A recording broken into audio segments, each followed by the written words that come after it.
दास दास म्हणता, माते कशाचे भय. रामा जाईन ज्या स्थळी सुख घना, होईल तेथे जय. रामाया भुवनात्रयी तुझ विणा, नाही दुजा तारक. रामा तू सकलार्थ पूर्ण करीशी, तू तात मी बालक.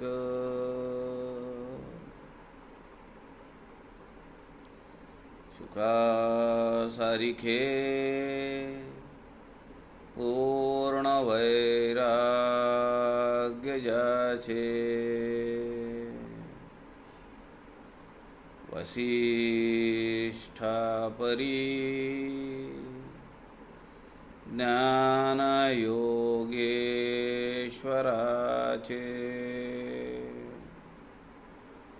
कवी वाल्मिकी सारिखा मान्य ऐसा, नमस्कार माझा सद्गुरु रामदासा. जय जय रघुवीर समर्थ, सब संतन की जय.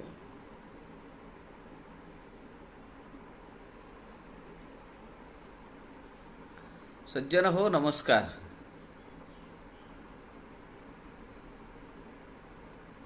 समर्थ रामदास स्वामींच्या अनेकविध वाङ्मयाचा आपण अभ्यास करण्याचा प्रयत्न करतो आहोत.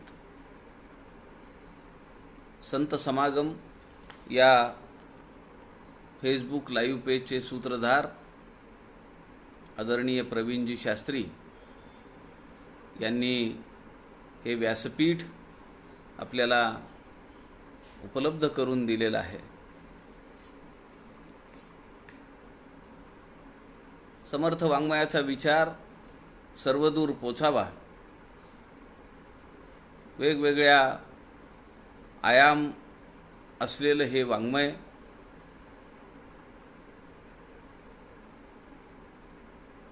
जाणकारांनी, अभ्यासकांनी त्यावर चिंतन करावं,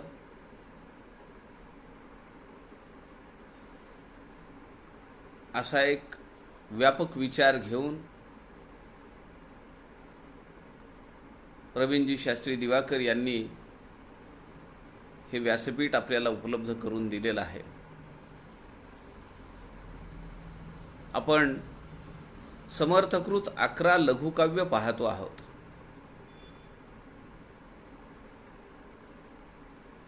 अंतर्भाव आणि सगुण ध्यान अशी 2 लघुकाव्य आपण पाहिली.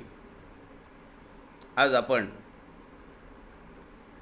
175 ओव्या असलेलं निर्गुण ध्यान हे समर्थांचं लघुकाव्य पाहणार आहोत.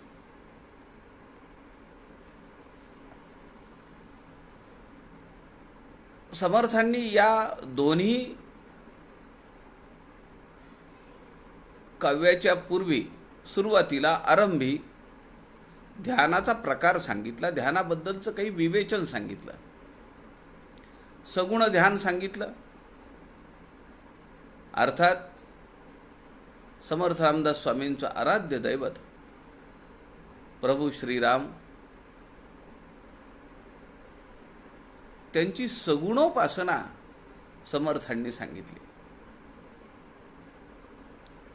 अत्यंत बहारीचं वर्णन समर्थांनी या सगुण ध्यान लघुकाव्यामध्ये केलेले आपण पाहिलंय. अंगावरची भूषणं काय, लावलेला लेप, गंध, अक्षता,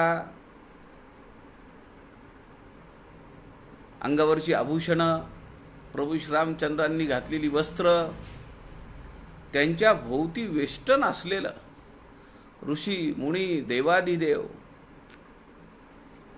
अशा सगळ्यांचं वर्णन,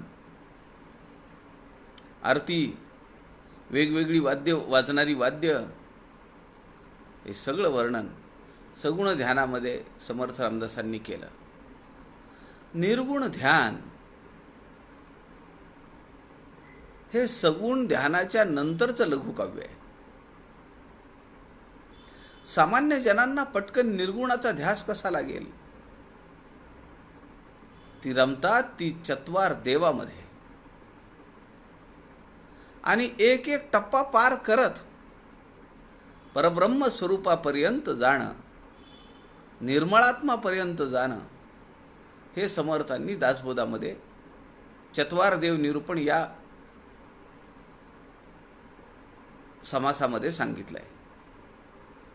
10व्या दशकामध्ये हा समास आहे, चत्वार देव निरूपण. निर्गुणाचं ध्यान करत असताना समर्थांनी एक खासियत आहे त्यांच्या वाङ्मयाची, या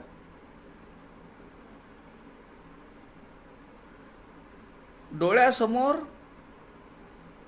रामाच्या सगुण रूपातील अवयव धरलेला आहे आणि तिथून ते निर्गुणाकडे जात आहेत.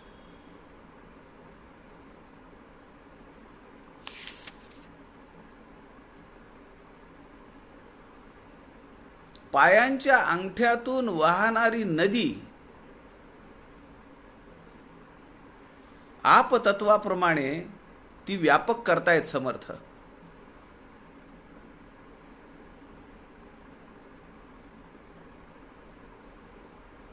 समर्थ एक अवयव घेऊन त्याचा संदर्भ आकाश तत्वाशी जोडतायत. हे निर्गुण ध्यान आहे. आपल्याला माहिती आहे, परब्रह्म स्वरूपाच्या जवळ आकाश तत्व आहे. व्यापकता म्हणून खरं तर आकाशामध्ये षटविकार आहेत की जे परब्रह्मामध्ये नाही आहेत.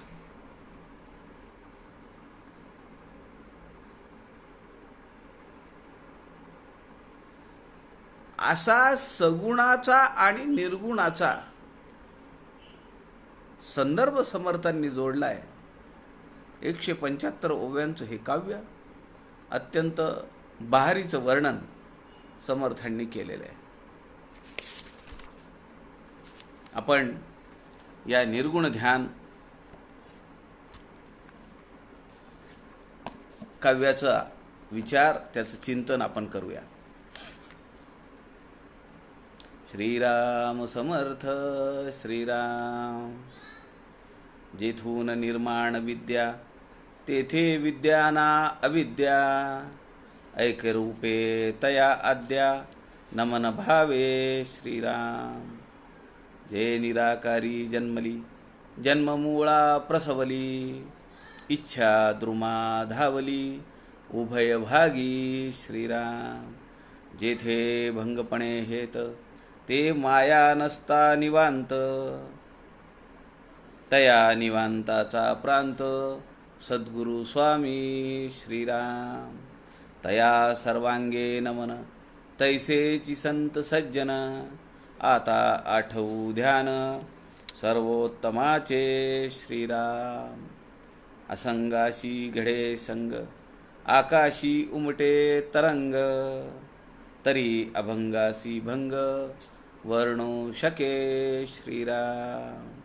समर्थ म्हणतायत, जेथून निर्माण विद्या तेथे विद्याना अविद्या. हे बोलण्याचं, हे वर्णन करण्याचं जे ही एक पद्धत आहे, ती विद्या आहे. आपण दासबोधामध्ये पाहिलंय, सद्विद्या आणि कुविद्या शारदेची 2 रूप आहेत.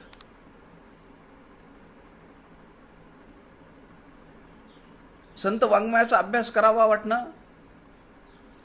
त्यावर चिंतन करणं, लेखन करणं, बोलणं, त्यासाठी आपली बुद्धी लावणं, ही सद्विद्या आहे. कथा कादंबऱ्या वाचणं, दिवाळी अंक वाचणं, चारोळ्या टाकणं, ही कुविद्या आहे. समर्थ म्हणताय, जेथून निर्माण विद्या तेथे विद्या ना अविद्या, ऐके रूपे तया आद्या नमन भावे. परब्रह्म स्वरूपाला दर्शन करत असताना, नमन करत असताना समर्थ म्हणतायत की ते ऐक्य रूप आहे आणि ते आद्य रूप आहे. ऐक्य रूपे तया आद्या नमन भावे. जे निराकारी जन्मली, कुठला आकार होता का? मूळ मायेचा जन्म, तिच्यापासून प्रसवणारी गुणक्षोभिणी माया, गुणमाया, पुढे अष्टधा प्रकृती, मूळ जी आहे तिथं कुठलाही आकार नाहीये.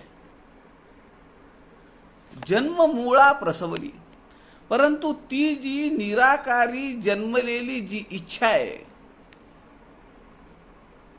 जे स्फुरण आहे, त्यांनी जन्म मूळा प्रसवले. जन्माचे जे मूळ आहे ते तिथून प्रसवलेलं आहे, तिथं त्याचा जन्म झालेला आहे. इच्छा द्रुमा धावली उभय बागी. ती जी इच्छा आहे ती शारदा आहे. सद्विद्या आणि कुविद्या उभय भागी, दोन्हीकडे. इच्छा द्रुमा धावली उभय बागी. जेथे भंगपणे हेत ते माया नसता निवांत. तया निवांताचा प्रांत सद्गुरु स्वामी. माझे सद्गुरु जे आहेत हे त्या निवांताचे स्वामी आहेत. तो जो निवांत प्रांत आहे त्याचे स्वामी आहेत. निवांत प्रांत कोण आहे? परब्रह्म स्वरूप आहे. त्याचे स्वामी माझे सद्गुरु आहेत. असे माझे सद्गुरु आहेत, असा माझा पाठीराखा आहे. समर्थ म्हणताय, तया सर्वांगे नमन. साष्टांग नमस्कार. सर्वांगाचा नमस्कार म्हणजे साष्टांग नमस्कार. तया सर्वांगे नमन. तैसेच संत सज्जन. संत सुद्धा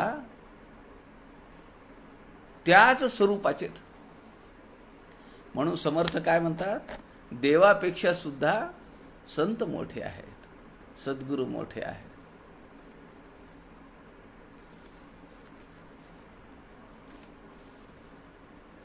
गुरु गोविंद दोनों खडे, काके लागे पाय. गुरु बरिहारी आपने, गोविंद दियो बताय. समर्थ सांगतात, देवापेक्षा, सद्गुरूपेक्षा देव मोठा, जयास वाटे तो करंटा.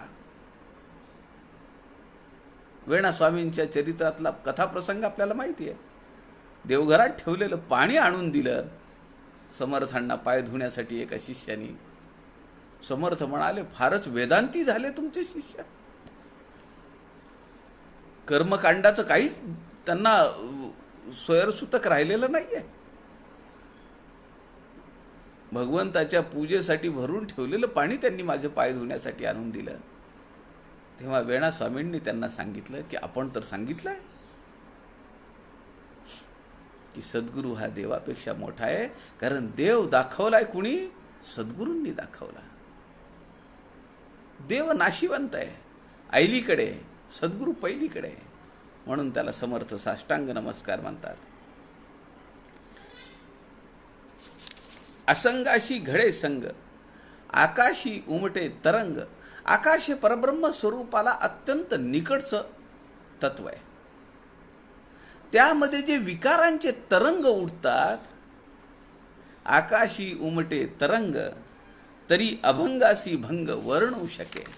त्यामध्ये जो आकाशाचा शब्द हा, आकाशाचा गुण हा शब्द आहे. आकाश हे व्यापक आहे आणि आकाशावर आपल्याला नियंत्रण ठेवणं अत्यंत अवघड आहे. आपल्याला माहिती आहे की ही पंचमहाभूतं आहेत. आकाश, त्यात झुळूक आली ती वायू, वायूची घिसणी झाली, त्यातून अग्नी निर्माण झाला,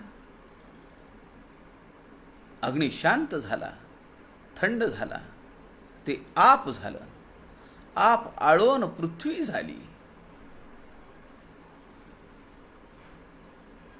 या सगळ्यामध्ये समर्थ म्हणतायत की परब्रह्म स्वरूपाला अत्यंत जवळीक असलेलं आकाश तत्व आहे, पण त्यामध्ये जे विकारांचे तरंग उमटतात, अजून 2 महिन्यांनी तो प्रकार पाहायचा आहे आपल्याला. मेच्या अखेरीस जून महिन्यामध्ये आकाश आभाळ होतं, गडगडतं, भरून येतं, वावटळ उठते, कचरा वेष्टून घेतं, मोह होतो, शोक होतो, भय निर्माण होतं. हे सगळे विकार उमटे तरंग समर्थ म्हणतात.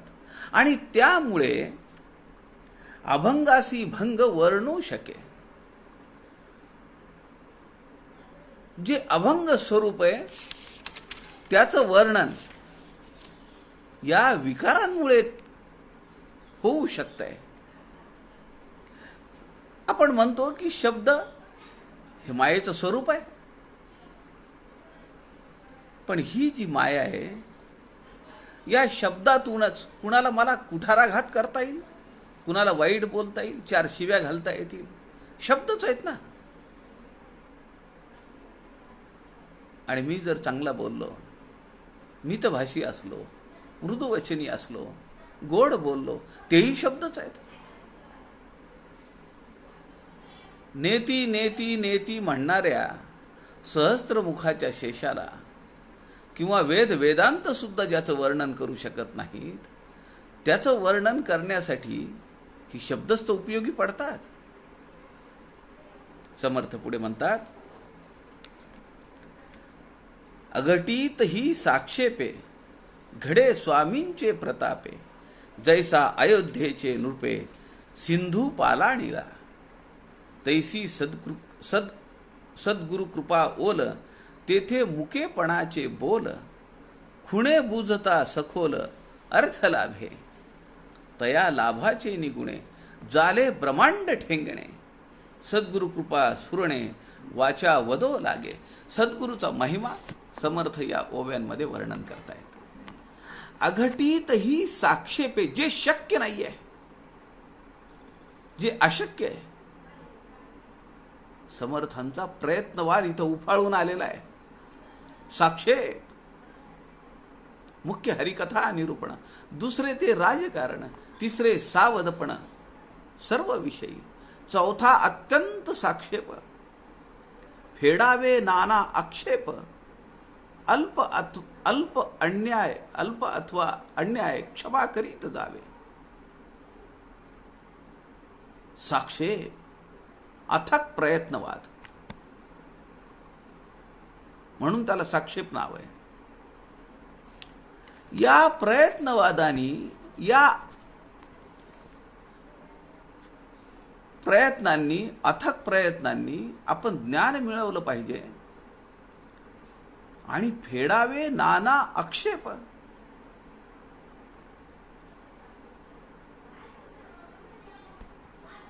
अहो जगाचे आक्षेप तर सोडून द्या. आपण ज्या सद्गुरू समर्थ रामदास स्वामींच्या चरित्राचा आणि वाङ्मयाचा अभ्यास करतो, त्यांच्यावर जर कुणी आक्षेप उभा केला तर तो फेडता आला पाहिजे का नाही आपल्याला? परवाच्या दिवशीपासून एक पोस्ट मी पाहतो आहे. अनेक अभ्यासार्थींनी मला ती पोस्ट फॉरवर्ड केली. असं कसं काय, असं कसं काय?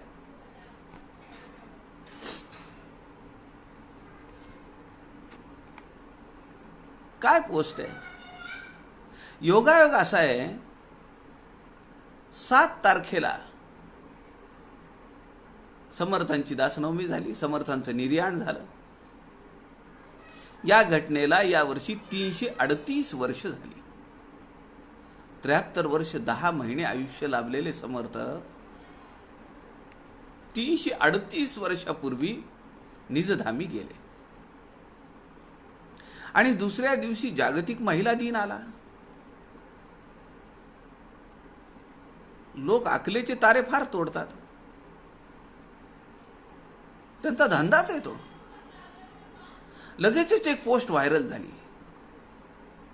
काल दासनवमी झाली, समर्थांचं स्मरण झालं, आज जागतिक महिला दिन, एका महिलेचं स्मरण व्हायला पाहिजे. समर्थांचं लग्न ज्या मुलीशी लागणार होतं ती मुलगी तिथून निघाली. समर्थ बोहल्यावरून पळाले, ती पण तिथून पळाली.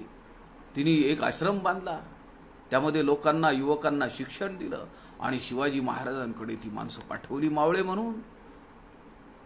लोक तिला सगळे माऊली माऊली म्हणायचे. शिवाजी महाराजांनी चौकशी केली. लोक म्हणाले, जे नवीन भरती झालेले लोक होते ते म्हणाले की आम्हाला माऊलींनी पाठवलंय. शिवाजी महाराजांना आश्चर्य वाटलं. ते आले, माऊलींच्या आश्रमात उभे राहिले. माऊलींना म्हणाले की विजापूरला एवढा पगार आहे, आदिलशाहीत एवढा पगार आहे, निजामशाहीत तेवढा पगार आहे, माझ्याकडे फक्त 2 रुपये पगार आहे, तुम्ही कशाला पाठवताय हे? तेव्हा माऊली जे बोलल्या, त्यामुळे शिवाजी महाराजांनी आपलं खरं रूप प्रकट केलं. आपला जिरेटोप काढला, माऊलींच्या पायावर ठेवला. मग माऊली म्हणाली पुढे की मला समर्थांचं दर्शन मी जाण्याच्या अगोदर तुम्हाला कळवीन, तुम्ही समर्थांना घेऊन या. त्याप्रमाणे राज्याभिषेक झाल्यानंतर तिने निरोप पाठवला. आणि त्या साध्वीचा निरोप ऐकून शिवाजी महाराज समर्थांना घेऊन तिथे गेले. काय कथा आहे! आम्ही किती वर्ष झाले अभ्यास करतो आहोत. बरं, कशाचा आधार आहे याला? कुणीतरी एक फकीरचंद सांगतो की दातारांचं पुस्तक वाचा, याज्ञवल्क आणि समर्थ रामदास स्वामी. आहे ते पुस्तक, माझ्याकडे पण आहे. 40-50 पानांचं एक छोटं पुस्तक आहे. याज्ञवल्क आणि समर्थ रामदास. त्या पुस्तकामध्ये दातार नावाचे जे लेखक आहेत त्यांनी हा कथाभाग घुसडलेला आहे. मला तुम्ही सांगा की याला पुरावा काय? काय बेस आहे याला? आपल्या समर्थ संप्रदायात एकमेव नाव आहे संशोधक म्हणून आपल्या पिढीत, ते म्हणजे समर्थवृत्ती सुनील दादा चिंचोळकर.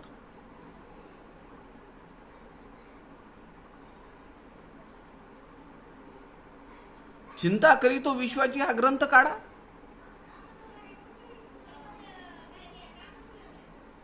पहा काय लिहिलंय. सदाशिव खंडू आळतेकरांचं चरित्र काढा, पहा काय लिहिलंय. श्रीम माटेंचं पुस्तक काढा, प्रपंच विज्ञान, काय लिहिलंय पहा. याही पलीकडे मी असं म्हणेन, समर्थ हृदय नानासाहेब देवांचे ग्रंथ काढा आणि ते पहा.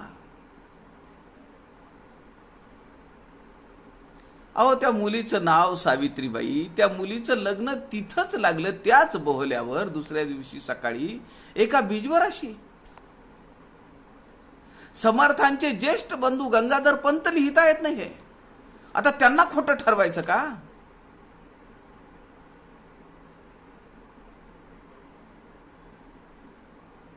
मुख्य हरिकथा निरूपण, दुसरे ते राजकारण, तिसरे सावधपण सर्व विषयी. आम्ही सावध असलं पाहिजे. कोण काय लिहितंय, कोण काय बोलतंय. चौथा अत्यंत साक्षेप, फेडावे नाना आक्षेप, अन्याय अथवा अल्प क्षमा करीत जावे. पण आक्षेप तर फेडला पाहिजे, त्याला फासावर नाही द्यायचं आपल्याला. समर्थ या ठिकाणी म्हणतात, सद्गुरूंची जर कृपा असेल, आपल्याला माहिती आहे का, आता विषयांतर होईल पण सांगतो, 7व्या दशकाच्या 10व्या समासामध्ये एक ओवी आहे. आला ग्रंथाचा शेवट, सरली शब्दाची खटपट, येत सांगितले स्पष्ट सद्गुरु भजना. समर्थ होती सुनील दादा चिंचोळकर एकदा म्हणाले, मी ऐकलेले त्यांच्या तोंडून हे. लोकांनी प्रश्न केला की अहो ग्रंथ इथंच संपला, स्वतः लिहिले ना समर्थांनी,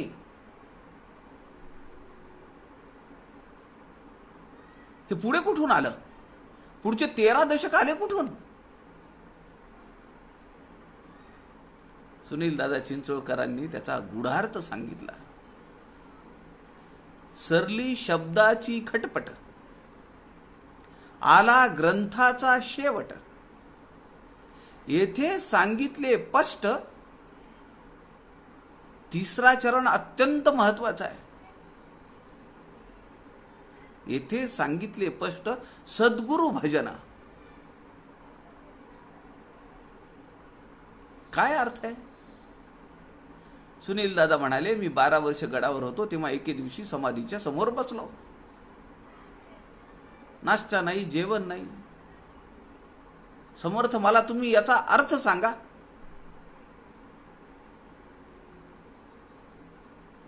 बराच वेळ ध्यानाला बसल्यानंतर सुनील दादा चिंचोळकरांना आतून प्रेरणा झाली. आला ग्रंथाचा शेवट, सरली शब्दाची खटपट.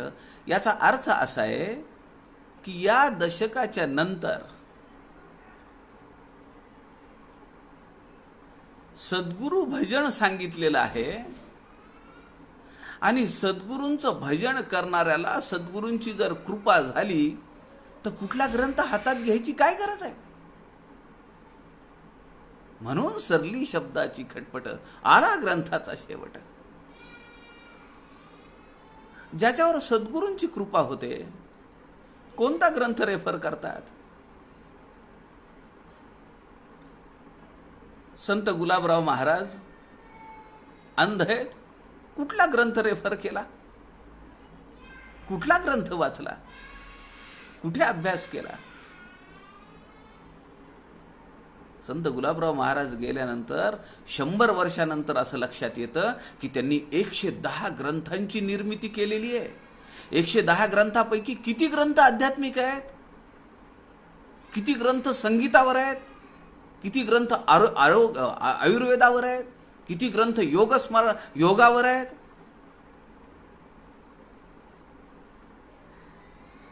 आपल्याला हेही माहिती असलं पाहिजे. संकेत कुबडीकार हंसराज स्वामी म्हणतात 200 समासांचा दासबोध हा 5वा अवतार आहे. 5 आहे दासबोध. मग अगोदरचे 4 अवतार कुठे आहेत? त्यासाठी अभ्यास होऊन प्रगटावे, नाहीतरी झाकून असावे. समर्थांनी सांगितलेले सगळीकडे समर्थांनी प्रश्न आहे तर त्याचं उत्तरही सांगितलंय. एखादी आशंका निर्माण केली तर त्याचं निराकरणही केलंय. पण तेवढी सजगता आमच्याकडे असली पाहिजे. अघटितही साक्षेपे घडे स्वामींचे प्रतापे. स्वामींची कृपा झाल्यानंतर जे अशक्य आहे ते सुद्धा घडू शकतं आणि सहज घडू शकतं. जैसा अयोध्येचे नृपे सिंधू पालाणीला. मला तुम्ही सांगा की ज्या राजा दशरथांना वाटतं की माझी पोरं लहान आहेत, ओठ पिळले तर अजून दूध निघेल,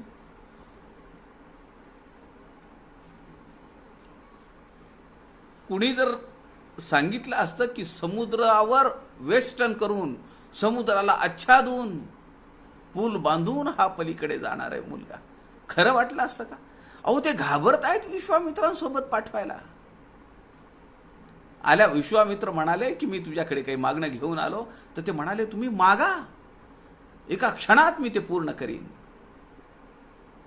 पण ते माझ्या अखत्यारीत असलं पाहिजे. विश्वामित्र म्हणाले हो अगदी तुझ्या हातातलंच आहे ते, काही तुला कष्ट करायची गरज नाही. मला तुझी 2 मुलं हवी आहेत. वसिष्ठांना मध्ये पडावं लागलं. शेवटी राजा दशरथांनी एक आडी घातली. आईला विचारा म्हणाले. त्यांना माहिती होतं की यांच्या आया तर सोडणार नाहीत. पण नुकताच तिथं लग्नाचा विषय चालू होता. वसिष्ठ मध्ये गेले आणि घरी जाऊन म्हणाले की आता लग्नाचं बघितलं पाहिजे. लग्नाचं बघितलं पाहिजे म्हणल्याबरोबर दोन्ही आया तिन्ही आया खुश. पोरांची लग्न काय केलं पाहिजे सांगा. केली पाहिजेत लग्न, सुना छान सुरेख आणल्या पाहिजेत. तेव्हा वसिष्ठ म्हणाले त्यासाठी आपल्याला काहीतरी करावं लागेल. सांगा सांगा गुरुदेव, तुम्ही सांगा काय करायला पाहिजे. राम आणि लक्ष्मणाला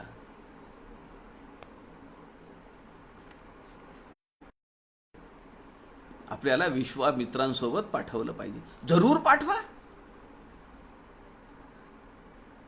आणि राम आणि लक्ष्मण विश्वामित्रांसोबत निघालेले आहेत. जैसा अयोध्येचे नृपे सिंधू पालाणीला, समुद्रावर सेतू बांधणं हे प्रयत्नवादाचं अत्यंत वास्तविक उदाहरण आहे. पुढे समर्थ म्हणतात, खूप गोड अर्थ आहे, गोड शब्द वापरलेत समर्थांनी. समर्थ पुढे म्हणतात, तैसी सद्गुरु कृपा ओल.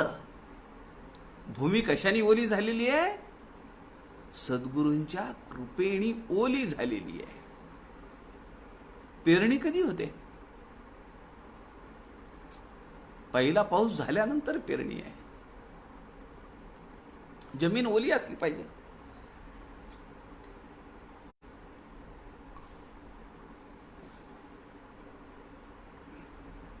तैसी सद्गुरु कृपा ओल, तेथे मुकेपणाचे बोल. जे बीज आपण पेरतो ते मुक आहे, त्यातून कुठलाही अवयव बाहेर नाहीये.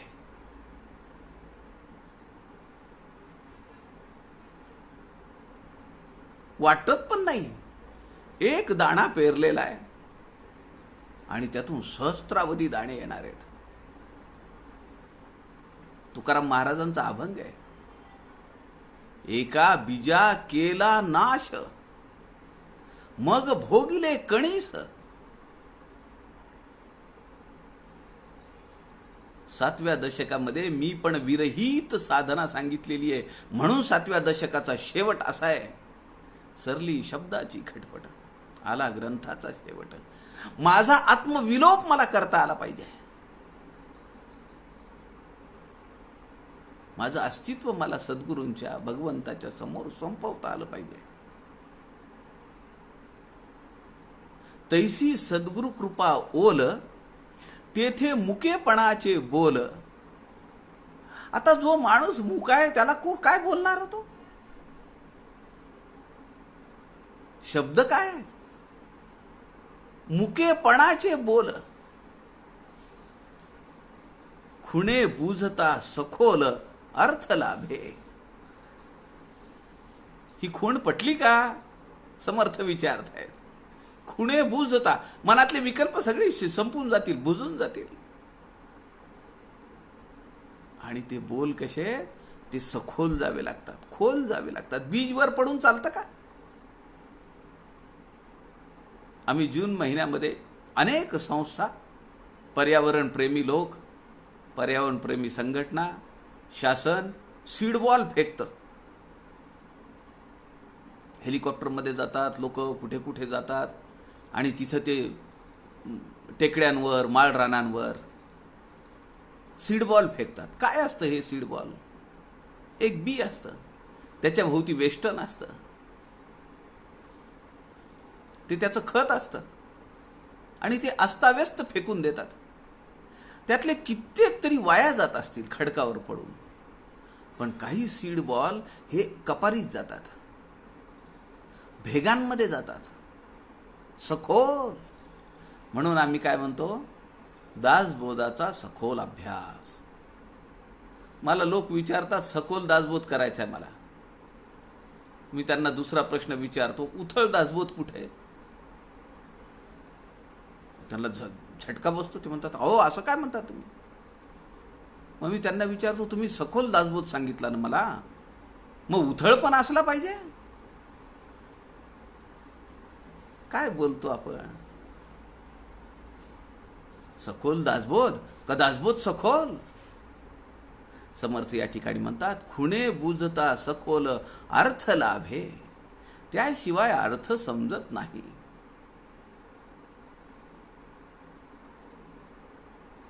दासबोध जयंती उत्सवासाठी घळीमध्ये होतो. आम्ही त्या ठिकाणी पारायण केलं.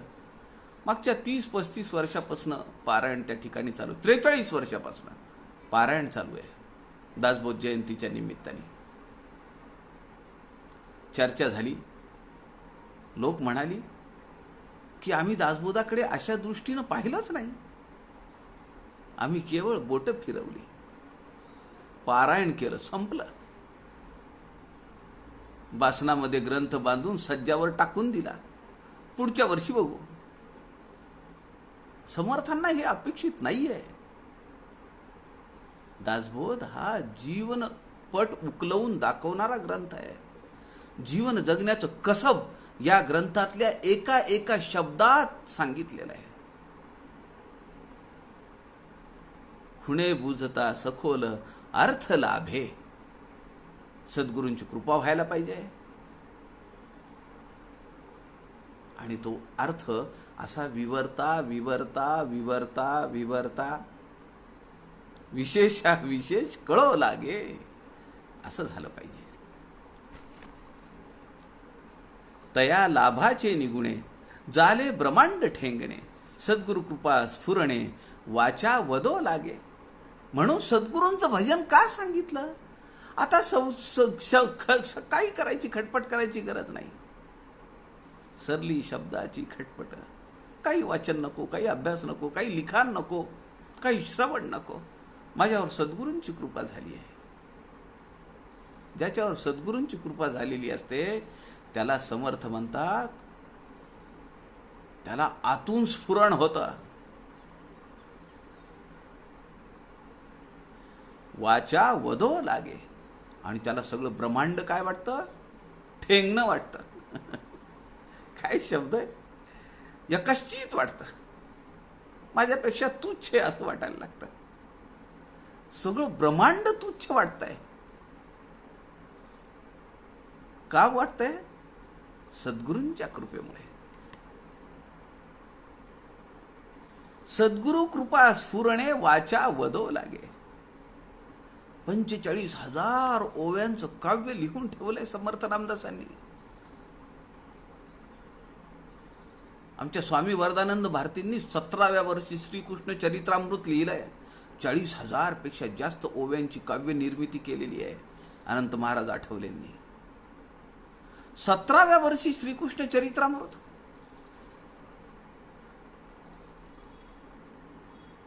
आमचं तर शिक्षण पूर्ण होईना, काय लिखाण करणार आम्ही? वयाची 30 वर्षे होत आली, अजूनही माझं करिअर चालू आहे. कसली पिढी निर्माण करतोय आपण? समर्थांचा एकही मठपती 20 वर्षाच्या पुढे नाहीये. 8 वर्ष, 10 वर्ष, 12 वर्ष, 15 वर्ष, 18 वर्ष हद्द झाली.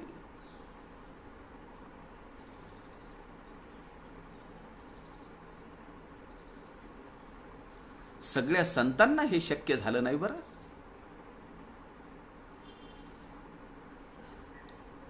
शारदेची कृपा ज्यांना होते त्यांच्याकडनं हे सगळं बाहेर पडतं.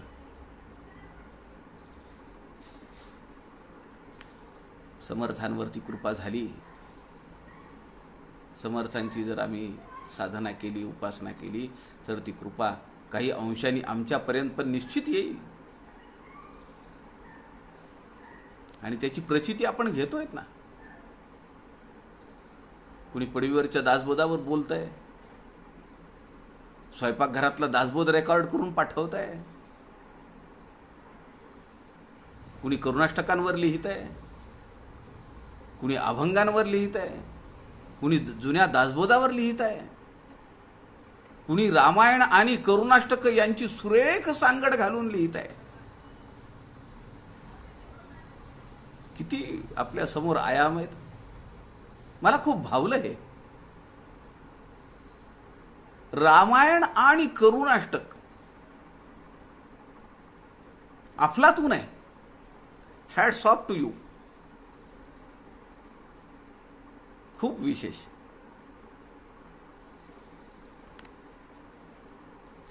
पुढे समर्थ लिहितात, सहज स्थिती न मोडे, जोडलेची मागुते जोडे, रिगत ठाई पवाडे, निशब्द शब्दो. तये विद्येचे रत्न, न जोडे केलिया प्रयत्न, ते श्रवणे जोडे यत्न केला पाहिजे. जे पुरुष ना प्रकृती, जे मूर्ती ना अमूर्ती, जेथे श्रुती स्मृती निवांत झाल्या. दृश्य कुळाते पाळीत, म्हणून नामे कुलदैवत. दृश्या वेगळे स्वतंत्र आपण आहे. तो हा जाणीजे आत्माराम, सगुण निर्गुण पूर्ण काम. जयाच्या स्वरूपाचा नेम न कळे सर्वथा. जैसे कर्पुराचे बंबाळ, नेमून सांगणे बाष्कळ. ज्ञातेपणाची पुष्पावळ आत्माराम वर्णिती. परंतु याचे कृपेस्तव, मीपणाचा पुसे ठाव. न वदोन वक्तृत्व भाव, सहजची आहे. बोलत असता न बोलणे, हे खूण जयासी बाणे. तेची श्रोते वक्ते शहाणे, स्वहित विषयी. आता वर्णीन राम राव, जो शंकराचा अंतर्भाव. त्याच्या स्वरूपाकडे धाव, घेतली म्हणे. इथपर्यंत मंगलाचरण आहे. निर्गुण ध्यानाचं हे मंगलाचरण आहे. 17 ओव्यांचं मंगलाचरण आहे. आता समर्थ म्हणतात, मी त्या रामाचं निर्गुण ध्यान वर्णन करीन. माझ्या सद्गुरूंची माझ्यावर कृपा झालेली असल्यामुळे सहज स्थिती न मोडे. मी किती विश्व माझ्या समोर असलं, विश्वातली विविधता माझ्या समोर किती असली, तरी माझ्यातलं जे अखंड स्थितीचा निर्धारू जो आहे, तो निर्धार तुटत नाही. ती स्थिती हलत नाही. न मोडे, सहज स्थिती न मोडे, जोडलेची मागुते जोडे, रिघत ठाई पवाडे, निशब्द शब्दो. तये विद्येचे रत्न, न जोडे केलिया प्रयत्न. विद्या ही एवढी सोपी आहे का हो? सद्गुरूंची कृपा होणं हे एवढं सोपं आहे का? प्रयत्न केल्याशिवाय ते होणार नाही, असं समर्थ म्हणतात. ते श्रवणे जोडे यत्न केला पाहिजे. नुसतं ऐकून नाही चालणार, प्रयत्नपूर्वक ऐकलं पाहिजे. नुसतं प्रयत्न करून नाही चालणार, अथक प्रयत्न केले पाहिजेत. त्याला विशेषण लावलेले समर्थांनी. यत्ने श्रवण केले पाहिजे. तो हा जाणीजे आत्माराम, सगुण निर्गुण पूर्ण काम. जयाच्या स्वरूपाचा नेम न कळे सर्वथा. त्याचं खरं स्वरूप काय ते सगळ्यांना नाही समजत. तो आत्माराम आहे, तो अंतःकरणात विराजमान आहे. कुठे इकडे तिकडे जायची गरज नाही. पहा माझा ग्रंथ नीठ, आत्माराम दास बोध. तेने सायुज्याची वाट, सापडेल की नका करू खटपट. काय म्हणाले समर्थ? आत्माराम आणि दासबोध हे 2 ग्रंथ जर असते, पहा माझे ग्रंथ नीट का नाही म्हणाले समर्थ? दासबोधातला आत्माराम पहा. दासबोध सांगून नाही तुटला ना मीपणाचा. मी तुझं दासबोधाशी निर्मूळ केले मीपणाशी. समर्थ आत्मारामामध्ये समर्थ शिष्याला सांगतात, मी प्रयत्न केला पण तुझ्यातला मीपणा गेला नाही. आणि तुझा भिडस्त स्वभाव आहे, तुला लाज वाटते, मनात शंका येते, हरकत नाही, पण मला तुझी कणव आहे रे. म्हणून समर्थ त्याच्या पाठीवरनं हात फिरवतात, त्याला आपल्या जवळ घेतात, कुशीत घेतात, मांडीवर बसवतात आणि मग त्याला आत्माराम सांगतात. आणि शेवटी समर्थ म्हणतात, आता काही बोलायचं राहिलंय का? समर्थ या ठिकाणी निर्गुण ध्यानामध्ये म्हणतात, बोलत असता न बोलणे, हे खूण जयासी बाणे, तेची श्रोते वक्ते शहाणे, स्वहित विषयी. दासबोधामध्ये समर्थ म्हणतात, हे अबोलण्याची साजे. काय साजरं आहे? न बोलणं. न बोलणं आणि अबोलणं यामध्ये फरक आहे. माहिती आहे पण मी बोलत नाही, हे अबोल आहे. माहितीच नाही मी काय बोलू, हे न बोलणं आहे. म्हणून समर्थ दासबोधामध्ये म्हणतात, हे अबोलण्याची साजे. ती एकदा स्थिती मिळाली, त्याच्याशी तदाकारता झाली, ती जर कृपा झाली तर पुन्हा बोलण्यासारखं काही राहत नाही, किंवा तो बोलत नाही. ज्ञानी जे सिद्ध साधक असतात ते असे सगळीकडे चौघडा वाजवत फिरत नाहीत. मी तुम्हाला सांगतो, मी तुम्हाला सांगतो. ते कुठेतरी कपारीत जाऊन बसतात, खनाळात जाऊन बसतात, गुहेत जाऊन बसतात, घळीत जाऊन बसतात.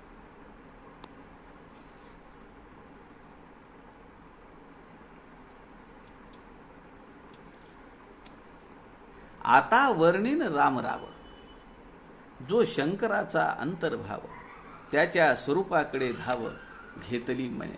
आता माझं मन धावतंय ते माझ्या सद्गुरूंकडे, माझ्या रामाकडे. जो कुणाचा अंतर्भाव आहे? शंकराचा अंतर्भाव आहे. जगी धन्य वाराणसी पुण्यराशी, तये माझी जाता गती पूर्वजासी. मुखे रामनामावळी नित्यकाळी, जीवाहित सांगे सदा चंद्रमौळी. जीवाला तो त्याचं हित सांगतोय की तू काय ऐकलं पाहिजे, काय कशाचं स्मरण केलं पाहिजे, कुणाचं नाम उच्चारण केलं पाहिजे. जो शंकराचा अंतर्भाव आहे ते प्रभू श्रीरामचंद्र, त्यांच्याकडे त्यांचं वर्णन करण्यासाठी माझं मन आता धावत आहे, असं समर्थ या निर्गुण ध्यान या लघुकाव्यात म्हणतायत. आता समर्थ रामदासांनी या ओवीपासून 18व्या ओवीपासून रामाचं निर्गुण ध्यान त्याच्या अवयवांवर, आभूषणांवरच केलेलं आहे. रत्नखचित पादुका, जेथे खुंटती आशंका, जयापासोनी विवेका पुढे रीघ नाही. पादुका मध्ये विवेक बळ, करी असंभाव्य तुंबळ. जैसे उष्णामध्ये जळ हेलावू लागे, तैसे द्वैत आहे तोवरी. विवेक नाना युक्ती करी, अपार तर्क नाना परी आणून दावी. मीनाचे चाळकपण, जवते जळ आहे संपूर्ण. जळ सोडिता आपण मृत्यू पावे. तैसी द्वैता परीकडे विवेकाची हाव मोडे. मीना सारिखे मुरडे अक्षोभ जळी. पद प्राप्त झाल्यावरी विवेकाची कैशी उरी. निर्बुजोनिया माघारी वृत्ती मुरडे. निजपती विवेकासी मार्ग फुटेना जावयासी. पद पादुका संधीसी आनंद पावे. एक छोटं उदाहरण मी तुम्हाला सांगतो, जिथं आपल्याला असं वाटतं की खरोखर इथं मनोमन शरणागत भावानी नमस्कार केला पाहिजे. कुठल्याही समाधीस्थळी जा, एखाद्या सत्पुरुषाच्या जवळ जा, भगवंताची एखाद्या आपल्याला आवडणाऱ्या मूर्तीच्या समोर जा आणि त्या पायांवर डोकं ठेवा. मी कधीही अशा सत्पुरुषांच्या किंवा जिथं अलाउड नाही आहे तिथं सोडून द्या, प्रवेशच नाही आत, तर तो भाग वेगळा. पण जेव्हा जेव्हा असं दर्शन घ्यायची वेळ येते तेव्हा तेव्हा मी त्या पायांवर डोकं ठेवतो, माझं मस्तक ठेवतो, कपाळ ठेवतो, त्या अंगठ्यावर विशेषतः. अंगठ्याची जी नखं असतात ना, ते जे अंगठा आहे त्यातून एक स्पंदन निघत असतात. अशा सत्पुरुषाच्या शरीरातनं ती निघतात. पुढे समर्थांनी वर्णन केलंय, बोटांच्या नखांनी ब्रह्मांड छेदलंय. रामाच्या बोटांच्या नखांनी, आता काही एवढी शार्प नखं होती का?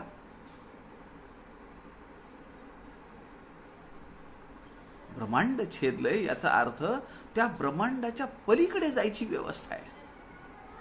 ते ब्रह्मांड अडवू शकत नाही आपल्याला. रामाची कृपा झाली म्हणजे त्याचा वरद हस्त आपल्या कपाळावर पडल्यानंतर काय, आपल्या मस्तकावर वरद हस्त त्याचा पडल्यानंतर काय मिळवायचं राहील? मी तुम्हाला सांगतो, माझा अनुभव सांगतो. अशा सत्पुरुषांच्या पायावर मी त्या अंगठ्यांवर डोकं ठेवतो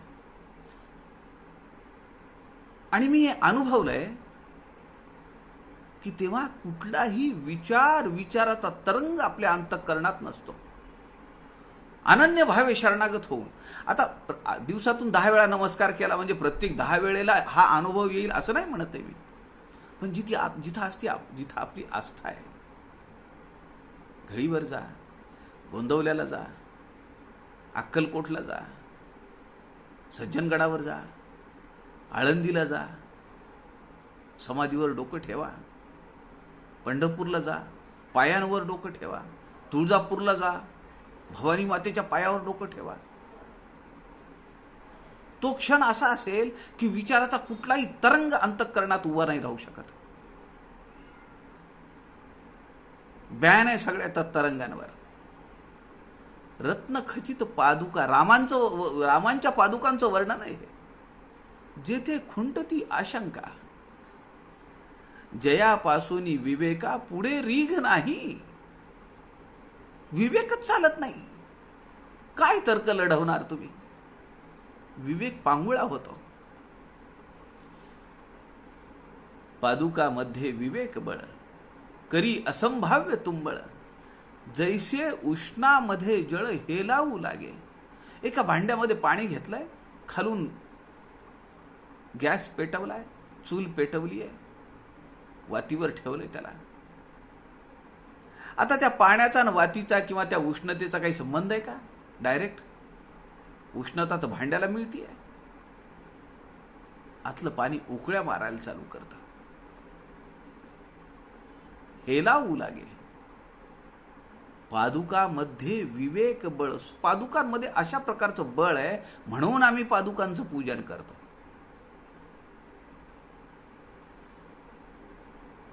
पादुकांचं मांगलिक पूजन करतो आम्ही. पाणी घालता येत नाही, आम्ही अत्तर लावतो, फुलं वाहतो, गंध लावतो, अक्षता वाहतो. पादुकामध्ये विवेक बळ, करी असंभाव्य तुंबळ, जैसे उष्णामध्ये जळ हेलावू लागे. तैसे द्वैत आहे तो वरी, विवेक नाना युक्ती करी. अपार तर्क नाना परी, आणून दावी. भांड्यातलं पाणी आणि आग ही वेगवेगळी आहे. जेव्हा भांड्यातलं पाणी आणि आग एक होईल तेव्हा अद्वैत आहे. आता काय? तैसे द्वैत आहे तोवरी, विवेक नाना युक्ती करी. अपार तर्क नाना परी, आणून दावी. तृण, माऊलींच्या हरिपाठात एक ओवी आहे, तृण अग्नी मेळे समरस झाले. ती गवताची काडी आहे, अग्नीमध्ये जळतीये. अग्नी काडीसारखा आहे का काडी अग्नीसारखी झाली आहे? तृण अग्नी मेळे समरस झाले. आणि हे केव्हा होईल? पारियाचा रवा घेता भूमीवरी. सोपं आहे का हो? पारा असा विखरून टाकला जमिनीवर, तो सावडता येईल का? किती अथक प्रयत्न करावे लागतील. समर्थ माऊली म्हणते, पारियाचा रवा घेता भूमीवरी. तशा प्रकारे काम केलं पाहिजे. पण ते केव्हा होतं? अघटित आहे, अथक आहे, अशक्य आहे. पण केव्हा होतं? सद्गुरूंची कृपा झाल्यानंतर. समर्थ पुढे उदाहरणं देत आहेत. मीनाचे चाळकपण, मासा कसा एक क्षणभर एका ठिकाणी राहत नाही. मीनाचे चाळकपण जवते जळ आहे संपूर्ण जळ सोडिता आपण मृत्यू पावे तैसी द्वैता पलीकडे विवेकाची हाव मोडे मीना सारिखे मुरडे अक्षोभ जळी पद प्राप्त झाल्यावरी विवेकाची कैशी उरी सद्गुरूंच्या कृपेचं पद प्राप्त झाल्यानंतर आता विवेक काय करायचा आहे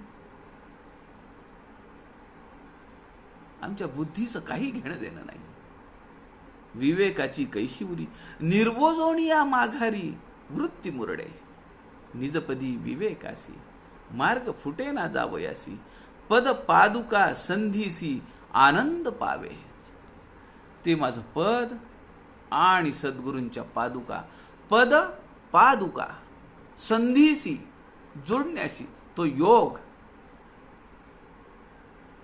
तो जेव्हा योग येतो तेव्हा आनंद पावे तो जो परब्रह्म स्वरूपाचा आनंद आहे शाश्वत सुखाचा आनंद आहे तो जर मिळवायचा असेल तर सद्गुरूंची कृपा झाली पाहिजे आणि समर्थ या ठिकाणी उदाहरण देत आहेत की मला सद्गुरूंची कृपा झाली आहे हे पद मिळालंय आणि सद्गुरूंच्या पादुकांवर मी पडलेलो आहे माझं डोकं टेकलेलं आहे संधी एकत्र येणे